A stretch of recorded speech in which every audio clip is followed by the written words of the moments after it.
I'm here with Sarah from Roadie. Hello. Sarah, thank you for being here. Of course, super excited. Sarah actually came in last week and helped us with our "What Do You Do for a Living" contest. Yeah. And she was the judge, and we were so impressed with her when we were talking about culture and engagement that we wanted to bring her in and ask her a couple of questions. And Sarah is the head of People Ops at Roadie. And Sarah, as we do more work with more technology companies and kind of associate with the quote-unquote cool space, which yours, by the way, with the guitar, right when you guys walk in. Yeah. I love it. But we see People Ops more and more now. Mm-hmm. And I feel like a lot of people don't really understand what People Ops is or what it does. So if you could enlighten us to the kind of roles and responsibilities of the head of People Ops, that'd be awesome. Yeah.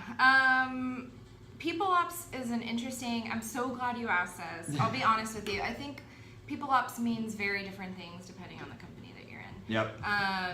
I have done a lot of writing on this topic because it's a very kind of confusing space for a lot of people. Mm-hmm.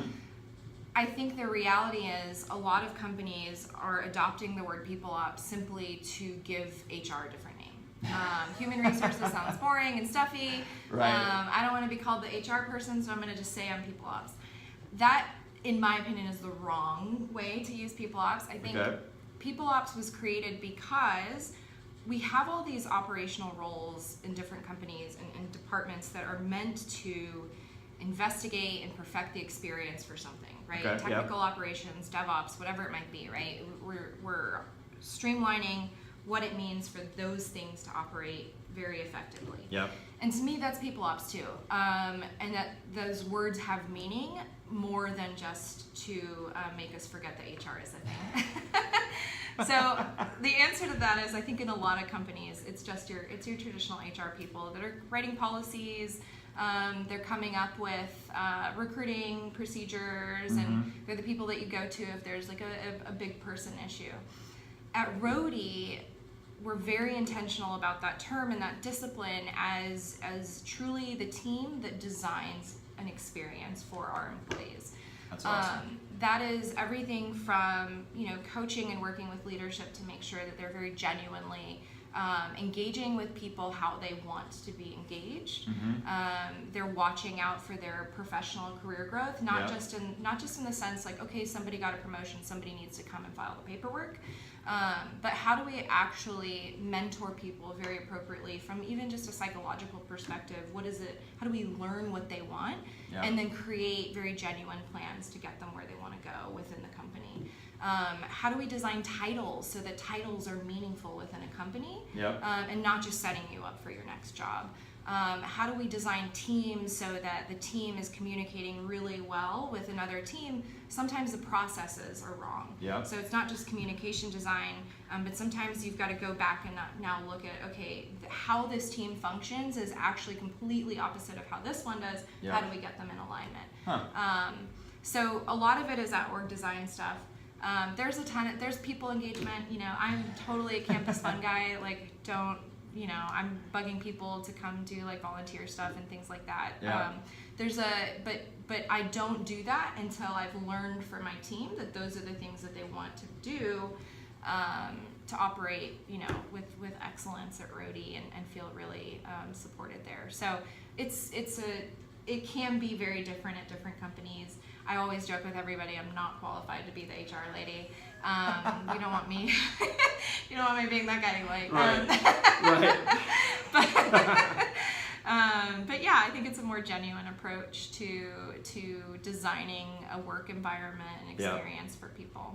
That's awesome. Yeah. And congrats on the recent raise, $37 million. Yeah, that's amazing. That was huge. That's awesome. Yeah, it's been a big deal. And I'm sure with that comes a lot of hiring. And then when we talk about hiring, we talk about the war for talent. And I'm just curious, how do you help get the best and the brightest there? Yeah,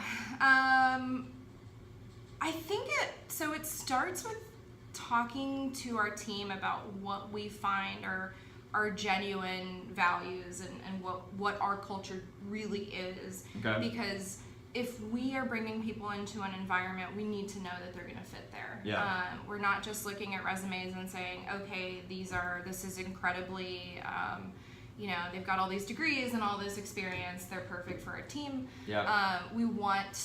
There's this balance of like the vibe at Roadie that's very important for us, and we're still small. We have now about 70 folks on the team, so it's starting to feel a little bit big.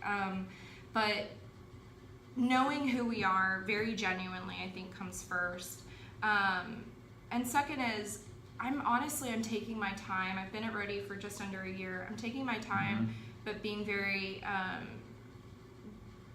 diligent about understanding what our team needs versus just like, okay, we're gonna have a wellness program and everyone's getting exercise bucks, and we're gonna do like more beanbags everywhere in every corner or whatever it might be, right? I read a ton about what other companies are doing constantly.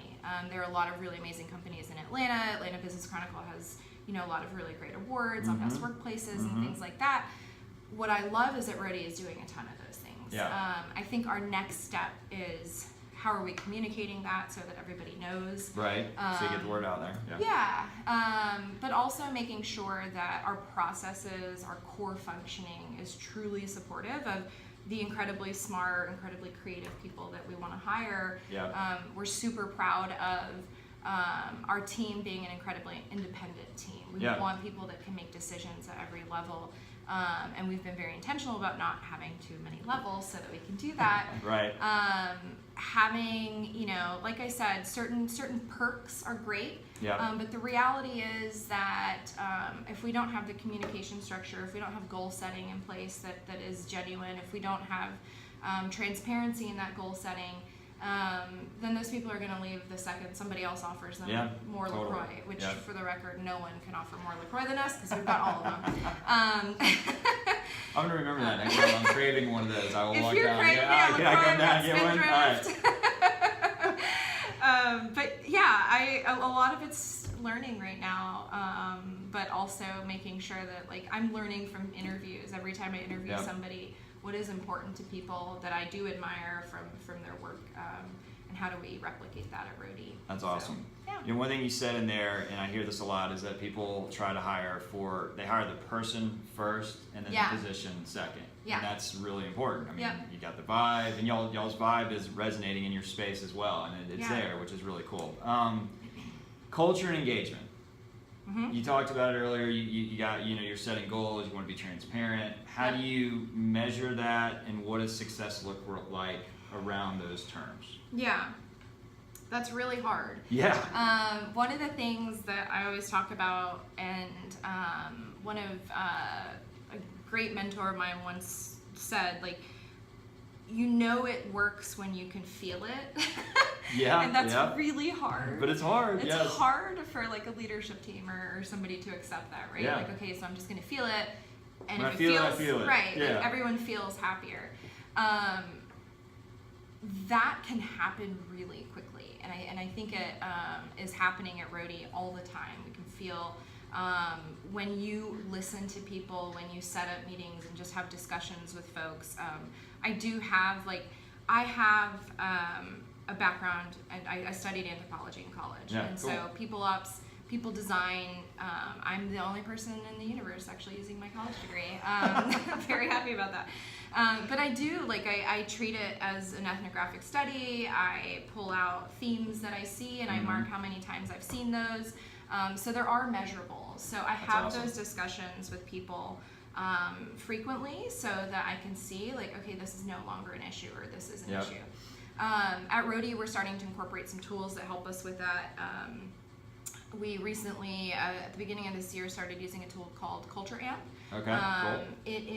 It's really nice because it's designed by psychologists and data scientists, but puts an ability to track those words that you see frequently, right? It'll assess what feedback is. I'm generally pretty, I try not to be super survey heavy. I have been very lucky in that I've always worked in companies that are 150 people or less.